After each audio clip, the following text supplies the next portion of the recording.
by tyrannical government. So he is our legislative expert. We have Marcella Piper Terry. She's an independent researcher and founder of vaxtruth.org. We have Dr. Stephanie Christner, a psychiatrist and founder of Verum Health here in Tulsa. I don't know if I even need this. And we have Dr. Jim Meehan, who's an ophthalmologist and founder of Body MD. So if you guys could just take a moment and explain why you are, who you are and why you're in this fight. We appreciate it. Thank you guys for coming, and please take a moment to watch the movie Vaxxed as well, as it's very eye-opening. Go ahead, David. Okay, well, first, thank you all for coming out on a Friday evening. It's a rare thing to have so many people show up to something on a night we could all be, granted, doing something else with our lives. I got involved actually listening to Dr. Christner a couple years ago. There was a forum held here in town. I, at the point, was unaware of vaccine damage, vaccine injury. I am a long-time anti-vaxxer, and I will proclaim it with all force. I learned about alternative health nearly 30 years ago. I was very thankful. My kids grew up unvaxxed and had none of the problems that we've seen in the movies that we've all seen. But I had to fight, and I had to fight hard, just to stay out of trouble because there was too much government wanting to force me into having to vax, having to treat my children a certain way medically. And I realized that I had to spend so much time remaining under the covers and out of sight that I couldn't speak up when I needed to be able to speak up for my children. Instead, I just tried to hide. And I realized that it takes somebody who's been through it, has nothing left to lose. They have nothing they can hold over me. My children are grown. And it was time to speak up for them. And that's why I got involved. Awesome. So I thank you.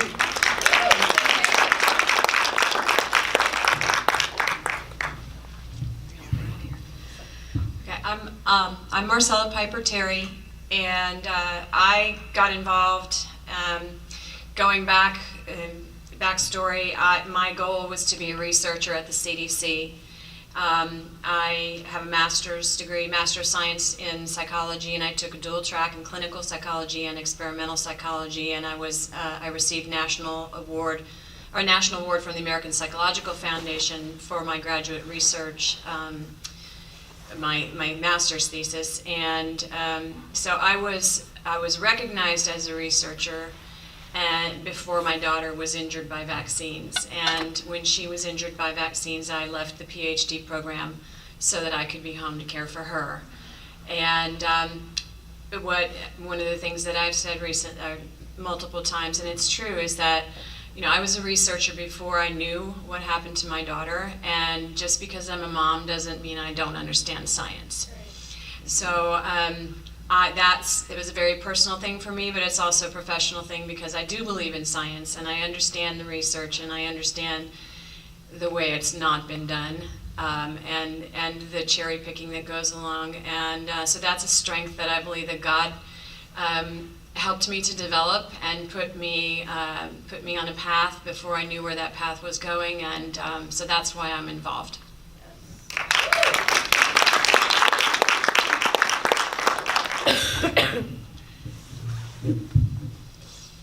I'm Stephanie Christner, and I'm really glad we just got to see this movie. I got involved in this in 2009 when my daughter passed away, suddenly and unexpectedly at 6 months old. She was born perfectly healthy. Quickly, it was very obvious that there was not going to be any answers, nothing from a standard autopsy. And it was not hard for me to rule out typical, or what I thought to be typical causes of death for a 6-month-old. And I started doing my own research, and very quickly everything about vaccines came up. I got really, really involved in the science. I had my own health problems starting about the age of 14, and it started linking all of that together. And so I'd really go from one research article to the next, and I soon became way too familiar with how cells worked, much more than I ever was in medical school. And then I came to find out that there are books written about this, that it's very well known within certain communities. Then you start to look around the world and you see all of these damaged people, and it really became hard for me to function, living with the fact that this was continually happening every day. And I thought if I just told the world, that people would listen. So we had some fundraisers to support the National Vaccine Information Center, and that was fun. I'm thankful that some people have listened, and I think the word is getting out. But I mean, just like Andy Wakefield in this movie, it's just time after time, not enough people know, and the political backlash, I see that continuing. And for a while I was involved in the politics of it to some degree. I'm not very political, but finally I just said we really just need to create something new, another option for parents, and somewhere that they can come and feel safe, and there's other options instead of fighting the system. That's kind of my approach at this point. I'm so thankful for everybody at Oklahomans for Vaccine, for the group. I always get the name wrong, because it takes all fronts here. And so sometimes I'm not always involved there, but I am in my heart and my passion and my soul. But I can't live on this earth and feel that I've not contributed in some way to help reverse this truly damaging things that we are doing to our children and adults and our society. All systems are going to fail because our healthcare system is going to fail, our educational system is going to fail, and because of what we're injecting. And it's pretty simple. That's really what's so sad. So thank you to everybody who continues to do their efforts every day, because one day we will have healthy kids that will carry the rest of the world.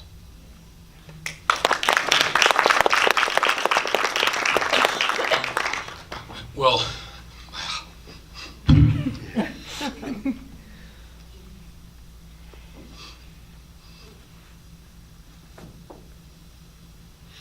my name's Jim Meehan. I'm a big baby. I don't know. I am an ophthalmologist. Sometimes we're just called. We're just called into a battle where you see so many children being injured, so much greed and corruption that is just dominating the practice of medicine, and it becomes intolerable. It's obvious. It's obvious unless you're so indoctrinated and confirmation biased that you just refuse to look at the evidence. And I won't refuse to look at the evidence, confront it, and the horrible harassment that happens against the families of vaccine-injured parents. It just cannot stand. And sometimes we are just created to confront it. And I will confront it at every level, nonstop. And all this stuff does is just steel me for the fight, because it has to be fought. There is evil at play here, and we're going to have to pray against it. We're going to have to rise against it, and we're going to have to join together, lock shields, and combat the evil that is just simply profiting from the injury on our children. When I hear these stories and I see the injured children, I thank God it wasn't my children. But I am so sorry it was yours. And I can't be silent on this, and none of us should. And we just got to work together to just save one more child.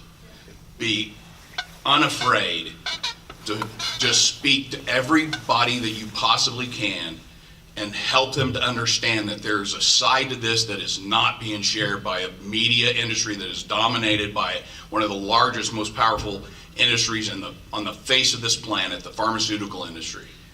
And they simply want to bury people like Andy Wakefield. They want to bury voices like yours. They want to harass you on social media. And they want to do everything they can to just bury the truth. And don't let them. I won't. And if you need help, call me into the battle.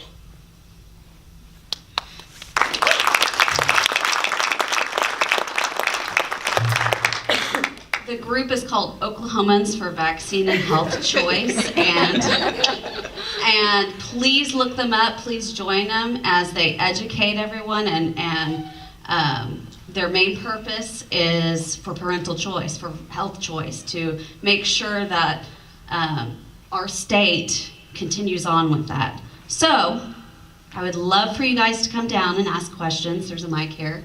Please come down right now. I'm going to ask the first question. This is what was sent to me, and so whoever would like to answer it would be great. Otherwise, come on down.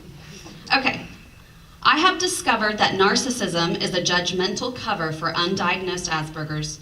I also discovered the nature of Asperger's experts out of defense mode. Philosophy has helped our lives immensely. Do you think it might be possible to partner with these guys and bring some dialectical and family-themed therapies to people that need them through their practices? How do you break the barrier? Could you repeat the question? Basically, let me see. This is...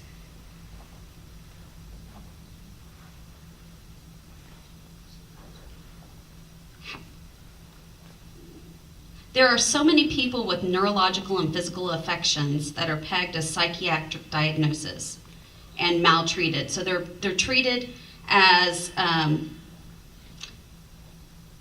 more of a mental issue than a physical issue. How do you break that barrier? How do you get the proper treatment when really it's more of a heavy metal toxicity issue rather than that created a mental issue? And instead of treating it as a mental issue, and I'm all over the place. No, I get it. No. Getting the proper treatment. Right, that's what's so challenging. Because really psychiatric symptoms are all just a symptom of cellular dysfunction all over your body. And so you can't just separate the symptoms, the behavioral factors away from heavy metal toxicity and what's going on within the cell. The biggest challenge is that to take care of the root of the problem is such a sincere commitment of both time and money, and then also dealing with the behaviors. And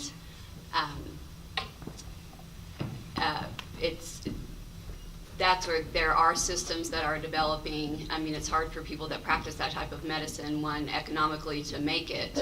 And so the key is, and I may be off track on the question at this point, but it is to develop a system where you have people that are there handling the behavioral symptoms and supporting the parents and the adults, as well as addressing the multitude of factors that it takes. I mean, because you can do standard lab, but you really don't get all the answers. So I've been trying to learn how to use standard lab that will prohibit me from having to order the more expensive or out-of-pocket things. And it's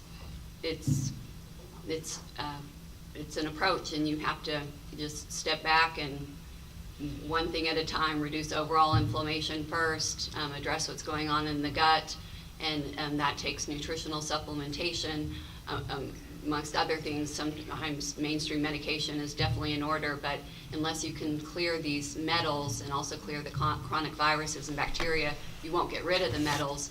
And so it's a long process, but it is the only way to get better. And really it's going to take parents and groups teaming together to support each other, because you can't just do it in a doctor's visit once a month or even once a week. It's outside of the doctor's office where people will get better. Thank you, and I apologize for butchering that question. One question, one simple question, backing up. What were you taught in medical school about vaccines? Absolutely nothing at all. I know that's been heard a lot from a lot of physicians, but you are not taught one single thing except this is the vaccine schedule. I was a family medicine resident my first year afterwards, and I remember parents would bring babies in, and I would be like, I don't know how to help you. I mean, literally, that's what would go through my mind is, well, it's not, what they've taught us. It's a fever, it's a bacterial infection, it's this or that. Never, ever was, oh, were you vaccinated the day before? That would not even be a question. Yeah, during my training, I remember being forced to memorize the schedule, the CDC schedule. That was about the extent of it. Forrest Mayready has done some good coverage of this. He talks about out of the tens of thousands of pages of educational material in medical school, it amounts to about a page and a half. And I would say that that's pretty accurate. I think he's done good work kind of covering that. It's extremely minimalized. The other thing you need to understand about medicine, number one, I was older when I went to medical school, so I wasn't a head full of mush that they could just so easily indoctrinate. And I saw the process really for what it was. I fought through medical school a lot with stuff that I was seeing. You have professors that are on the boards of pharmaceutical companies. Every award, I got the Ciba-Geigy research award. The pharmaceutical companies were everywhere. They had their plaques were on the outside of our modules at OU. It's everywhere. The medical educational system is controlled by the pharmaceutical industry, and it's being fought at every level. There are medical student organizations at Harvard right now that are standing up and fighting for, the ostracization that occurred with a medical student who spoke against the professor that was on the board for the manufacturers of Lipitor. This is the kind of stuff that you have no idea. I want to go back to the original question too. What if we realized that some percentage of all mental disease had a infectious process? I mean, one of the classic models for this is PANDAS, pediatric autoimmune neurodegenerative disorder associated with streptococcus. This is a disease process that in Leroy, New York, manifested with a group of girls that suddenly developed an acute onset of Tourette's and seizures and a disorder. It was associated with an infectious process that was mediated by streptococcus, which has a bacteria that has an unusual capability to put human antigens essentially on its cell surface, and some of those antigens match some of those human proteins match a part of the brain that an autoimmune process started to attack. So this is a model for how our brains can be damaged in a way that appears like something we might simply write off as a psychiatric disorder. And I know, Marcella, you've written an extreme amount and extremely knowledgeable on this thing, but this is what we've got to understand. I'd love to hear what you have to say about this. And also, you need to really, coming back to Forrest Mayready, look at what he's talking about with the association of aluminum at the dorsal vagal ganglion in the brain, and why that is associated so significantly more with boys than it is with girls. It's a fascinating theory. This is the truth and the science that keeps evolving from people like you that can change the face of this disease process. Marcella, tell us about PANDAS. Well, PANDAS, Dr. Meehan was talking about is originally PANDAS, pediatric autoimmune neuropsychiatric disorder associated with streptococcus. That was the first, streptococcus was the first bacteria or the first infection that was known to be associated with this type of sudden onset of neurological symptoms. And as Dr. Meehan was talking about, it can manifest as tics, it can manifest as OCD behavior, kind of obsessive compulsive sort of stuff, it can manifest as extreme ADHD, it can manifest as seizures and loss of consciousness. It can also manifest as problems with being able to walk appropriately or managing your large muscle groups with effectively. So with Leroy, New York, what happened was there was this group of girls, and there were 12 of them. Started off, I wrote a group of articles about this and called them the Leroy 12 because the Lancet 12 was sort of where I was going with that. But what I found out in that instance was that the group of girls that were affected and that were ultimately diagnosed with PANDAS, they fell into their cohort, their class. They were in the 11th and 12th grade, and what had happened was a few years prior to that, when they were in junior high, this same group was in junior high. The New York law changed and it mandated the Prevnar vaccine for children going into the 7th grade. Well, these girls were grandfathered.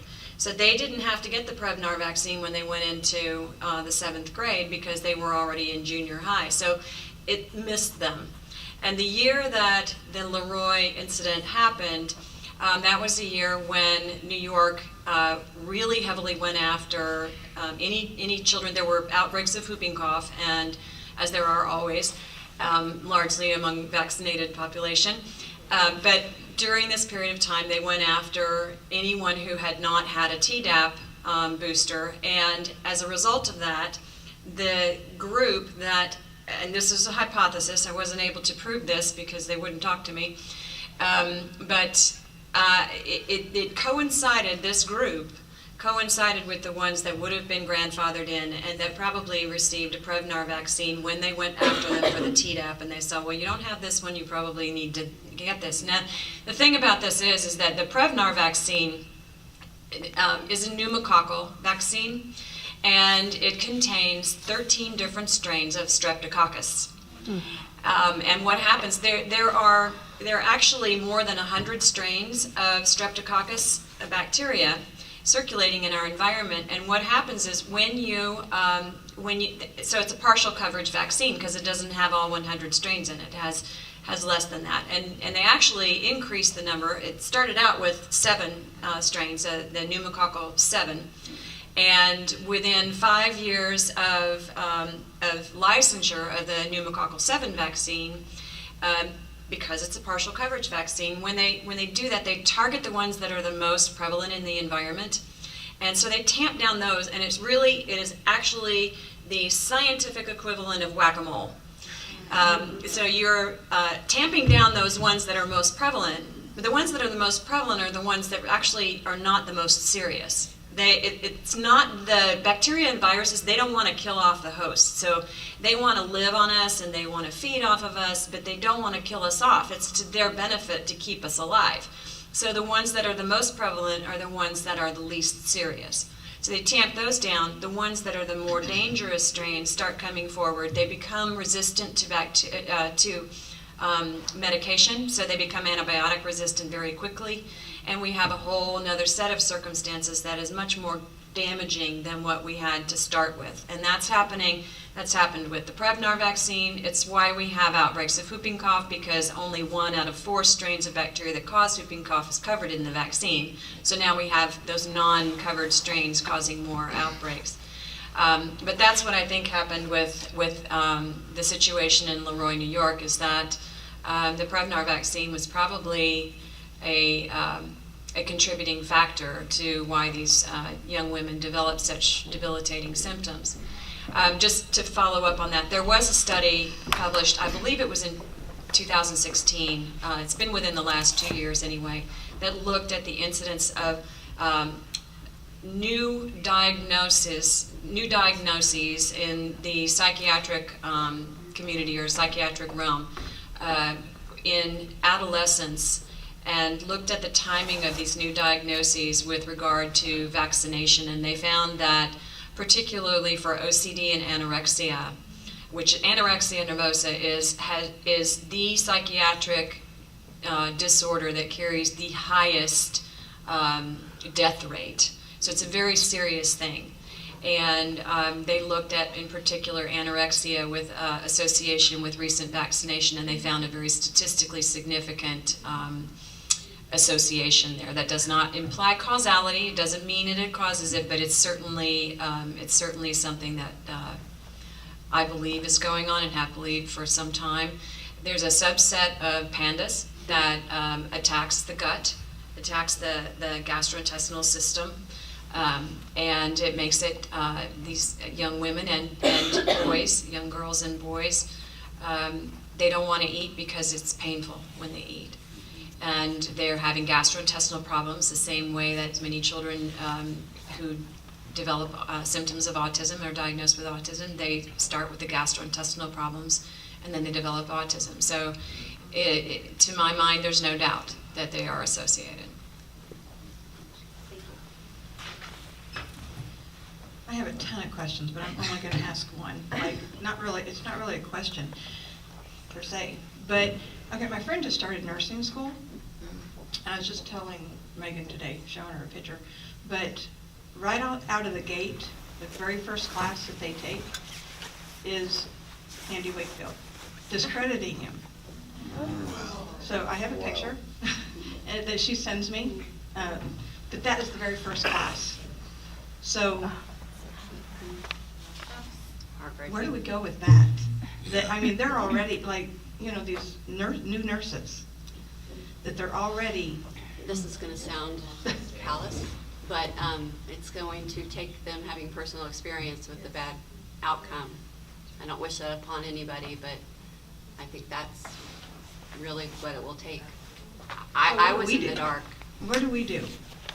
Just keep doing what we're doing in our community? Yeah, just help one more. I mean, just one more fighting on the side, as Dr. Wakefield said in the documentary, we're fighting on the side that has the truth, and that they're losing, and that's why they're resorting to these kind of obvious tactics. They had to go after Dr. Wakefield because he was the watcher on the wall that identified an association and a completely legitimate case study report that is the way we do science, and he was the watcher on the wall that identified the problem, and they realized they had to take him out. They had to take him out so hard, so aggressively, that others would be afraid to follow. And it was very successful. That tactic is very successful. You got to understand, we're working against companies like Merck that killed 60,000 people with Vioxx. And in the trial that followed, one of the largest settlements in the history of the world, $4.85 billion paid to the families of 60,000 dead Vioxx patients. It was disclosed that they had a hit list of doctors that were speaking against their drug. As the science was coming out, they wrote, we will attack them where they live. And it was a hit list that was meant to go after and discredit them. That's what they do. That's their tactics. And that's the tactics of evil. And it's the tactics of someone that will never be able to sustain it, because the truth will always overcome that kind of approach. It's everywhere. The company that made Bear aspirin, they developed a drug called Factor VIII. And they found out that this drug was tainted with the HIV virus. Yeah. And they knew they couldn't sell it in the United States anymore, but they didn't want to take a loss on the drug. So they sold it to countries like Japan and Spain and France, knowing that people and kids was going to get HIV, get AIDS, and die. But they wanted a profit. And our government allowed it to happen. Did anybody go to jail? No. Did anybody get fined? I mean, it's just the price of doing business. and they get reelected. No harm, no foul. Well- It's an evil industry. And that comes to what I want to address about your question. Number one, we should be the freest country in the world. We are the only country who is organized with a government the way that we are. At least the way we're supposed to be organized. Our foundation was that we possess rights. Not some ruler, not some government body, but we the people possess rights. We then delegate from those rights to government to protect our rights. And that is the extent of what our government really is supposed to be doing. There's a few other things, some roads and commerce and so forth, but mainly it's just to make sure that we get along with each other and we don't kill each other in the process when we bump heads for whatever reason.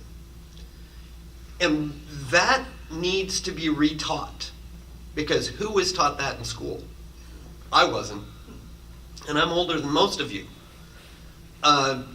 It's been lost. What we have now is we have a system of unlawful government that does not line up with the Constitution, that is not designed to protect the rights of each and every individual. But that is what we're supposed to be doing. The answer in the short run is exercise your rights to choose and make the choice, and don't go along with the crowd when they're lying to you. Don't believe it. Don't go along. Check out. If you check out, you become they cannot utilize your funds. They then have to change and address the fact that everybody's checking out. Why do we now, after years, why do we now see non-GMO and organic products in the grocery stores? You see them at Walmart. Why? Because there is enough demand, enough people checked out and went to the local farmers market that the stores were losing business, that they are now providing it for us. It's the same thing here. But the other thing is, get to know your legislators. When they vote for an unconstitutional law, they are breaking the law. The Constitution is the supreme law of the land. Do not give them a pass. They don't get it. If you give them the pass, you are part of the problem. You are not a part of the solution. And that is the mindset we all have to get. And if we do that, we then gain a free market. And if there's a free market, and that free market means alternative schools of medicine, where you don't have big pharma pushing everything. And if we have that free market reestablished, which means we have to rewrite laws, because right now laws are discriminatory toward big pharma.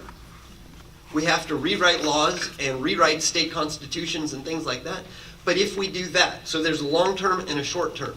But right now, check out. Exercise your right to purchase as you wish.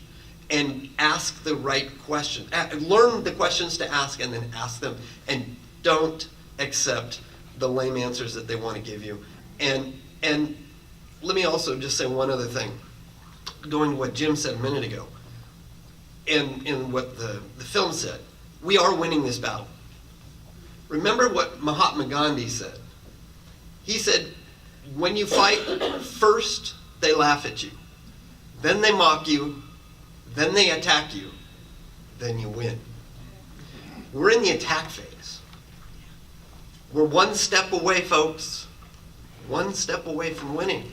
All we have to do is rise up and exercise our rights and get our neighbors to do it, convince them, and all of a sudden, we win.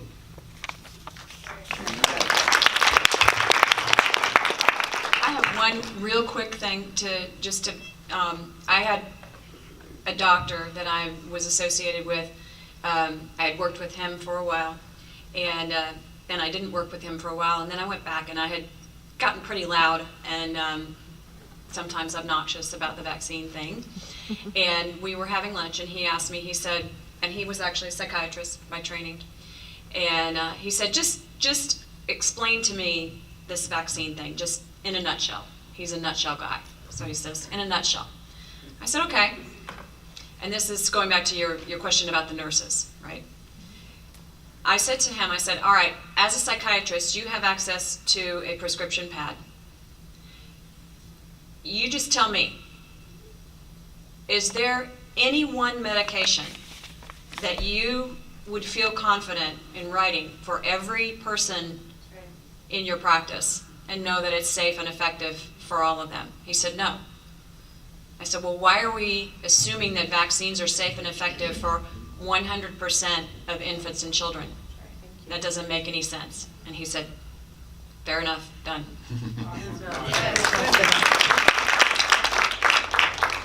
I just want to add that she sent me pictures of her report.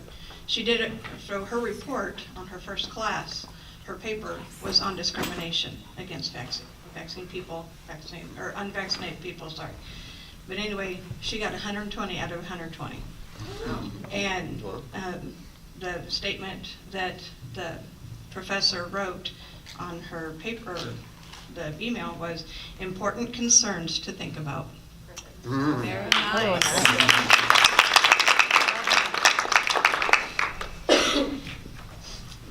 Okay, I do have two questions. The first one, I'd like to hear a little bit about the gut-brain axis, the connection between both of them, as well as that bacteria, bacteria in the autistic child is very limited in the gut, and it's not very diverse, and that bacteria as a whole is, as I understand it, is very good. We could not live without bacteria in our environments, and we're just too sterile. We're sterilizing our dishes and our hands, and everywhere we go, we want to kill all the bacteria. But we need the bacteria in order to live, and it's also a symbiotic relationship between our lives and our environment. And so I did want to hear a little bit about your thoughts about the gut-brain axis and bacteria. The second part is the last couple of years, Oklahomans actually almost lost the right to choose whether to have vaccines, and we don't even know about that. We haven't heard about that in the news. It hasn't really been covered very well, just like they did in California. But yeah, the gut-brain axis is really, to me, a very important topic, and I'd like to hear your perspectives on it. Me? Okay. It's gonna be up here. Okay. I just to clarify, in part of my clinical work, I attended what used to be called Defeat Autism Now clinical training, and I was a DAN provider. So in that realm, I have worked with families whose children have regressed and have had just system-wide train wreck disorder after vaccinations. The gut, the importance of healing the gut cannot be overstated. It is heal the gut, heal the gut, heal the gut, heal the gut. Diet is primary, foundation, clean it up, get rid of additives, get rid of all, anything that is, there's a saying, it's not junk food. There's no such thing. It's either junk or it's food. And your body doesn't recognize things that are not food. If you can't pronounce it, don't put it in your body. The more ingredients that something has in it, the more damaging it's going to be, the more potential it has to cause inflammation in your body. The gut is really, really important for brain function because neurotransmitters are formed in the gastrointestinal tract. Neurotransmitters are the chemicals that your brain works on, and everybody thinks the brain is in charge of everything, but if the brain doesn't get the fuel that it needs to run properly because the gut is all messed up, then the brain is not going to work right. So gastrointestinal, it's bidirectional, but it's actually, this is your first brain. The gut is the first brain. And if your gut is messed up, you're not going to absorb the nutrients. You have to have a very nutrient-dense diet. Things that the child is not allergic to. Some of the top allergens, food allergies in this country are through the roof along the same lines as autism. But the foods that children are most allergic to, milk and wheat or casein and gluten, milk, wheat, corn, soy, eggs, peanuts. A lot of people don't realize that the peanut allergy epidemic started. It used to be unheard of for anybody to be allergic to peanuts, but that was before they started using peanut oil as an excipient in vaccines in the 1960s and 1970s. When you inject a food protein into the body, that is the number one way to cause a life-threatening food allergy, anaphylaxis. And that research is solid. It goes back to the 1920s or 1910s. So anyway, the gut is really, really important. The diversity of the bacteria in the gut, as she was talking about, is really important. Good probiotics with as many strains as you can get in them. And there's actually some work being done, and some really important work being done with fecal transplant, taking the bacteria from a healthy child or a healthy individual and implanting that into the damaged into the damaged gut of a child with autism and that kind of thing. So it's definitely really important. Just, number one thing is to heal the gut. And your other. And since you're already still talking about that, can you also talk about glyphosate, or the active ingredient Roundup, and that we do have a household pollutant facility that will take this off our hands? The second part was really to tell us about how we recently have just almost lost our right to bow out of vaccines. Yeah, and now I will pass that one on because I'm not as familiar with Oklahoma. Well, let me answer the question about glyphosate. So it's a ubiquitous organophosphate pesticide that is just, it's in everything. Genetically modified food has been genetically modified so that it can resist the effects of Roundup's primary ingredient, glyphosate. Started as a descaler of minerals and pipe and equipment. It was found that when they poured out that slurry, it destroyed plant life. They patented it as an herbicide. It's now well known to be an antibiotic. It's a small molecule. It's a modification of glycine. I'm saying all of this because you need to understand how ubiquitous it is in all of our foods right now.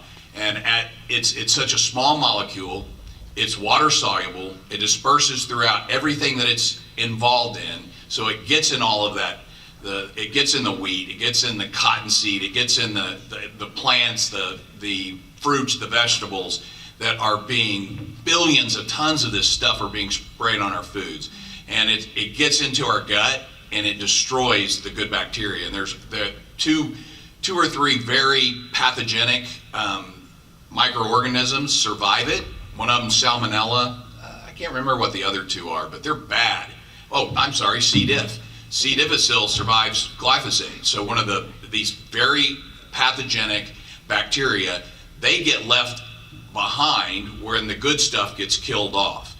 The bad stuff releases toxins that just disrupts the gut barrier. It no longer protects you from invasion from undigested food particles and all the bad stuff. It gets into your bloodstream and now you are just an inflammatory mess. So there's so many things that are assaulting the health of our gut and destroying the bacteria there that outnumber the cells in our body. There are literally more cells in our gut than there are cells in our body. And those organisms are so important to our functioning. And you should read and follow the work of Zach Bush, MD. He's a triple board certified physician that speaks elegantly, intellectually, well-informed on this issue, Zach Bush. He's also the creator of a product called Restore. It's a very interesting product that has some very interesting properties. But just keep educating yourself on these. These are great questions, by the way. I know how much, this is what I love about people that are passionate about this topic, is you know more than the doctors and the nurses and the people that are being indoctrinated by one side of the issue. And there's a whole nother side, and there are solutions that can help children to recover. what was the other half of your question? About the legislative attacks on Oh, yeah, so we're going to defeat Yen again, help us get him out of the Senate in 2018. Be vocal in everything that you do on Facebook. These legislators are narcissists. They're egomaniacal, pathological. They live on praise. Give them the opposite. Let them know that you're out there and that you oppose them. I'm going to be at the state capitol and I'm going to shake his hand again. He's going to pull away and run, but he's going to have to confront the issue. You know, the problem is that what happened in California then replicated itself in 38 states in the United States. 38 states had that same model legislation suddenly appear in some legislator's hand. How do you think that happens? What do you think who's behind that? Who's funding it? Who's the campaign finances? It's all there. It's obvious. Attack it. Don't be silent about it. It's the silence that allows them to get away with this kind of stuff. And when a few people speak up, as they did in Oklahoma, that side loses, and they're going to lose again this year. And be a part of that.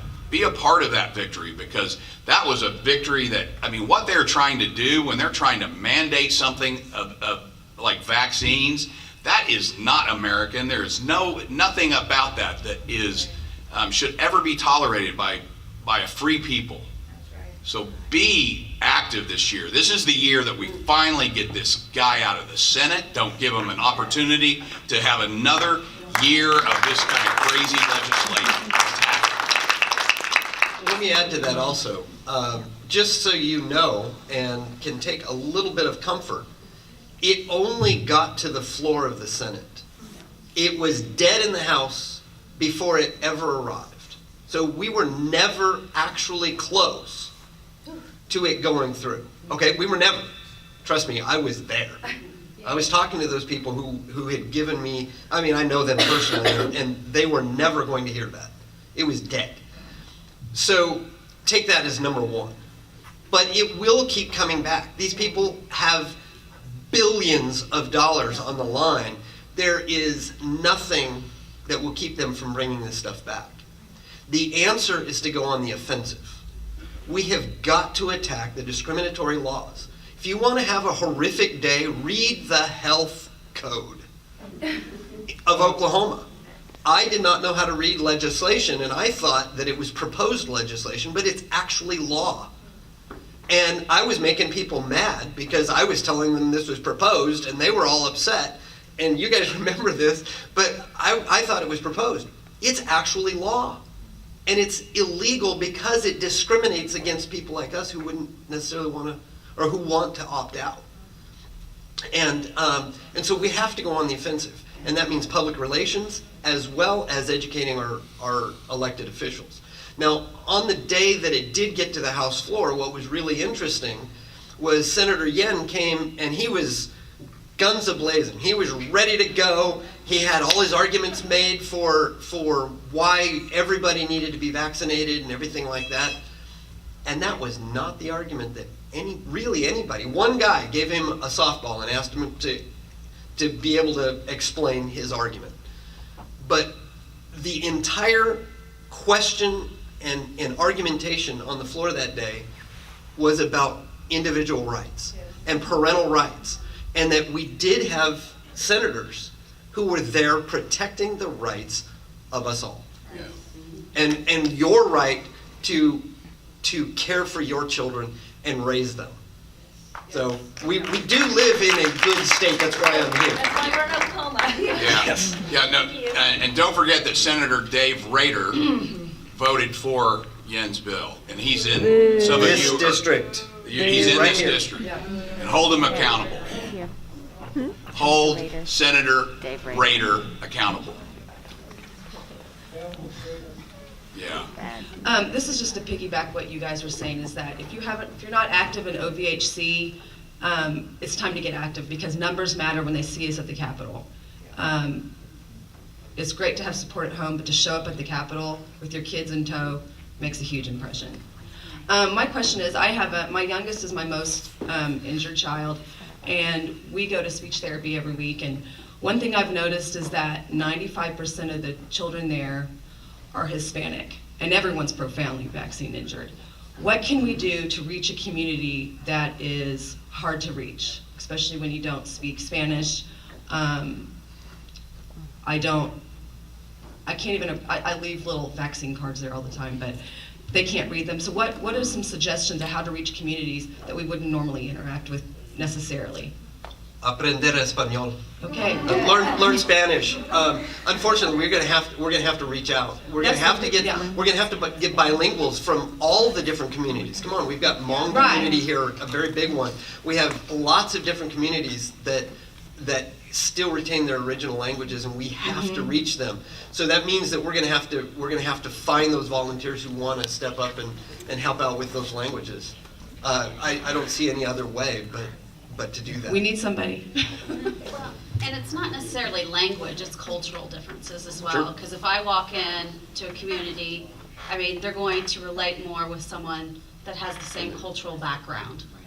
So someone that would step up to do that would be great. Well, within our individual networks, I mean, that's the beauty of social networking now. We're seeing how people have these ties that maybe they knew or didn't know about through friends of friends, acquaintances of friends, things like that. And I would just encourage everybody to look at your network and see who might be responding, and find out how they might be able to help with these various communities.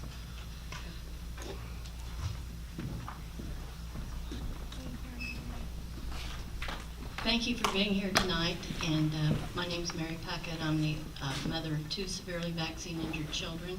This is my daughter Laurel. Her diagnosis is mastocytosis, severe gut issues. She's gluten, casein, totally intolerant. She can't walk down a bread aisle without her eyes watering, and she starts coughing.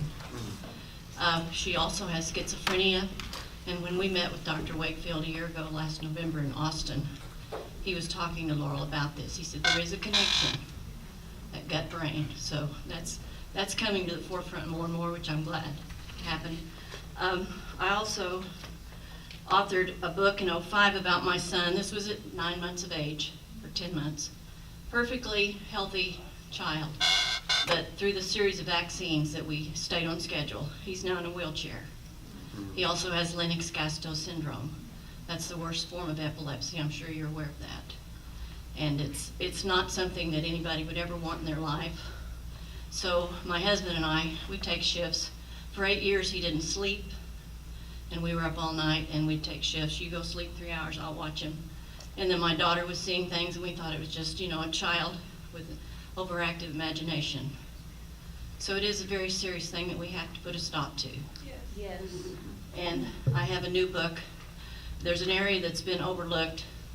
Who will be my voice? I have autism. My son's 36. I'm 72 years old.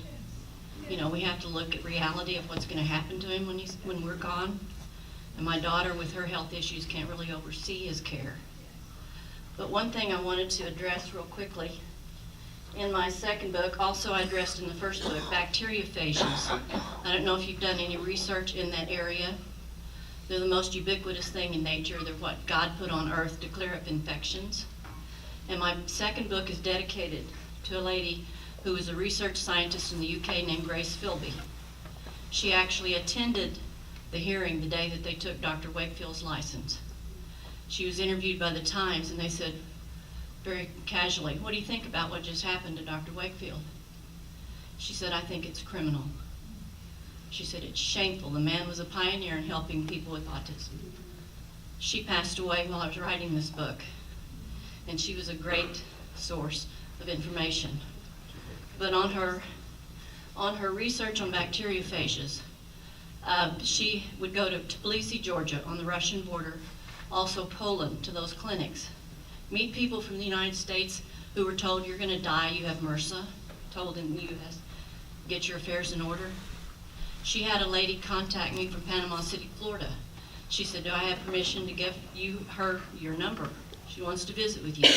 Because I accidentally hit on bacteriophages from an elderly neighbor in 1990. It was 1990. My son was constantly having sinus and ear infections. sick all the time on long-term low-dose antibiotics. And I casually said to her, I said, if I don't get him off of antibiotics, they're going to kill him, which they will.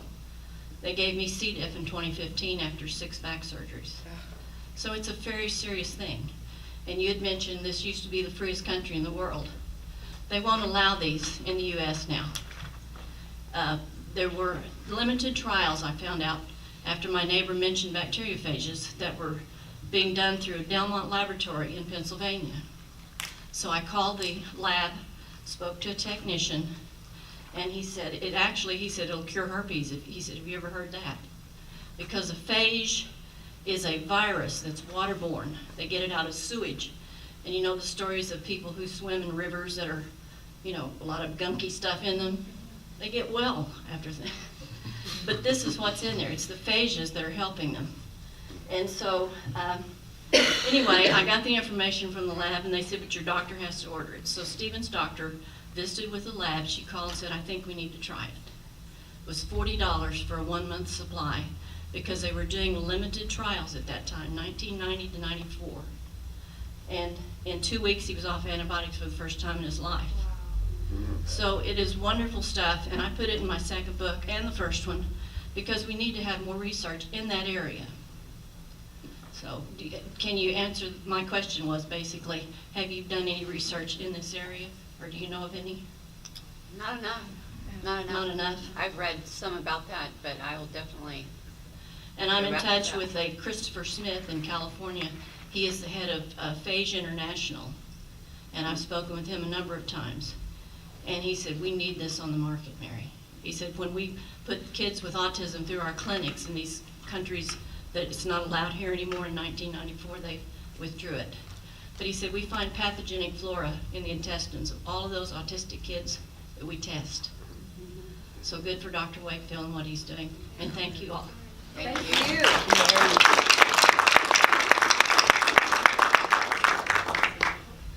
She has a question. She, with her injury, she has trouble speaking, and she's stuck. I have stutter sometimes, more when I get nervous, obviously. When I met Dr. Wakefield in Austin, he talked to me about all my severe allergies to wheat and milk, especially, but also things like, you know, all kinds of nuts and bananas, just broccoli. I can name more. I've been sick. Talk to my